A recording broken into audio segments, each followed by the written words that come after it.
এতদিন পর এত খাবারের গন্ধ পাচ্ছি। আমার বাচ্চাগুলো গন্ধ পেয়ে ঘুম থেকে উঠে বসে আছে। চাচি, এই নিন, পাশের জঙ্গল থেকে কিছু বনো শাক তুলে আনলাম। এগুলোও দিয়ে দিন, খিচুড়ির স্বাদ বাড়বে, পুষ্টিও হবে। কমল, তুই না থাকলে আমরা এতক্ষণে হয়তো হালই ছেড়ে দিতাম। আমি একা কিছু না সেলিম ভাই, আমরা সবাই মিলে করছি বলে এটা সম্ভব হচ্ছে। দেখুন, সবাই নিজেদের শেষ সম্বলটুকুও দিয়ে দিয়েছে। এটাই আমাদের শক্তি। কথা বাড়িও না তোমরা, খিচুড়ি প্রায় হয়ে এসেছে। সবাই যেন ঠিক মতো ভাগ পায় সেদিকে খেয়াল রাখতে হবে। শিরিন, তুমি একটা তালিকা করে ফেলো, কোন বাড়িতে কতজন সদস্য, সেই অনুযায়ী আমরা বাটিতে বাটিতে ভাগ করে দেব। আমি সেই কাজটা করে রেখেছি, একটি শিশুও যেন বাদ না যায়। কিছুক্ষণ পর খিচুড়ি রান্না হলে সবাই সারিবদ্ধভাবে দাঁড়িয়ে বাটি পেতে নেয়। শিশুদের আগে দেওয়া হয়। ক্ষুধার্ত মানুষগুলোর মুখে বহুদিন পর তৃপ্তির হাসি ফুটে ওঠে।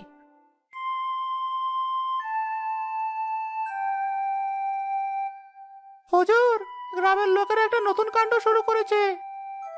আবার কি কাণ্ড? ওই যে কামাল নামের ছোকরাটা, সে সবাইকে নিয়ে মাঠে একজোট হয়েছে। সবাই নিজেদের ঘরে চাল ডাল এক করে রান্না করছে আর ভাগ করে খাচ্ছে। বলিস কি?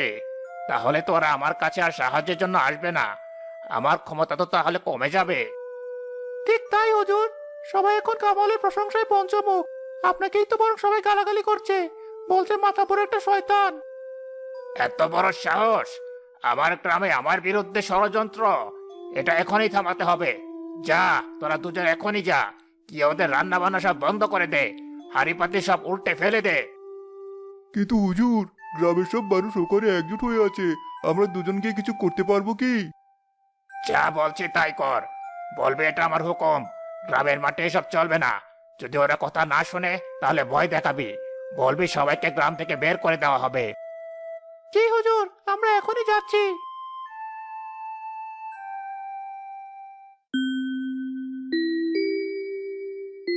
গতকালের ব্যবস্থাটা খুব ভালো ছিল। আজ আরো দুটো পরিবার তাদের জমানো চাল নিয়ে এসেছি। এভাবেই আমরা টিকে থাকবো, একতাই আমাদের বল।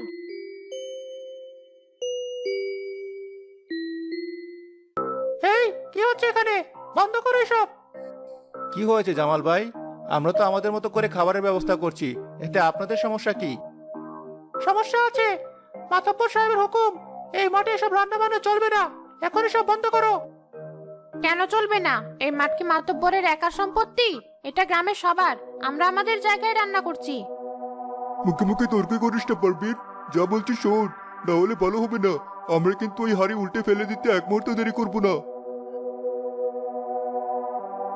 থামুন আনোয়ার ভাই, এই হাড়িতে শুধু চাল ডাল নেই, এই গ্রামের শিশুদের জীবন আছে। এটা যদি মাটিতে ফেলে দেন তাহলে আপনি শুধু খাবার নষ্ট করবেন না, কতগুলো নিষ্পাপ শিশুর মুখের খাবার কেড়ে নেবেন। এই দায় কি আপনি নিতে পারবেন? ঠিক বলেছে কামাল, আমাদের মারতে চাও মেরে ফেলো, কিন্তু আমাদের বাচ্চাদের খাবার কেড়ে নিও না। গ্রামের সব নারী পুরুষ জামাল ও আনোয়ারের সামনে এসে দাঁড়ায়। তারা রান্নার হাঁড়িটা ঘিরে দাঁড়ায়। আগে আমাদের মারতে হবে, তারপরেই খাবারের হাঁড়িতে হাত দিতে হবে। তোরা কি মাতাব্বরের হুকুম অমান্য করবি? এর ফল কিন্তু খুব খারাপ হবে। মাতব্বরকে গিয়ে বলবেন গ্রামের মানুষ নাকে মরার চেয়ে লড়াই করে মরতে রাজি। চলে যান, আমাদের অনেক কাজ বাকি। জামাল ও আনোয়ার কিছুটা ভয় পেয়ে এবং অপমানিত হয়ে পিছু হটে।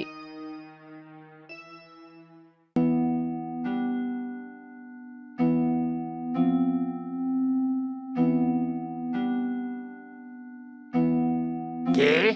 তোরা দুজন খালি হাতে ফিরে এলি? এতগুলো মানুষ মিলে তোদের তাড়িয়ে দিল? অপদার্থের দল! হুজুর, আমরা কি করব? গ্রামের সব মানুষ এক হয়ে গেছে। ওই কামাল চোকরা আর পারভিন বেটি সবাইকে উস্কে দিয়েছে। তারা মরে যেতে রাজি, কিন্তু থামতে রাজি না।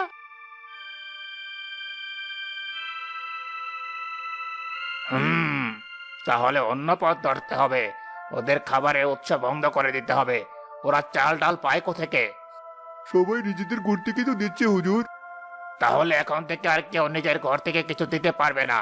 তোরা পুরো গ্রামে ঘোষণা করে দে, যেই সম্মিলিত রান্না করে চাল বা অন্য কিছু দেবে তাকে গ্রাম থেকে বের করে দেওয়া হবে।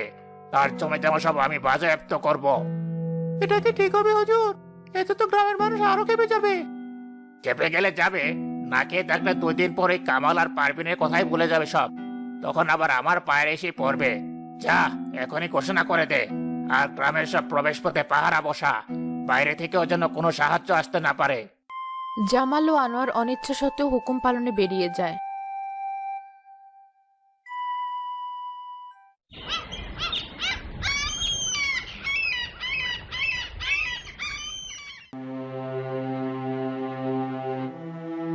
এখন কি হবে কামাল? মাতব্বর তো আমাদের সব পথ বন্ধ করে দিল, কেউ আর ভয় কিছু দিতে চাইবে না। আমার ঘরে যে সামান্য ডাল ছিল সেটাও এনেছিলাম, এখন তো আর কিছুই নেই, কালকে কি রান্না হবে?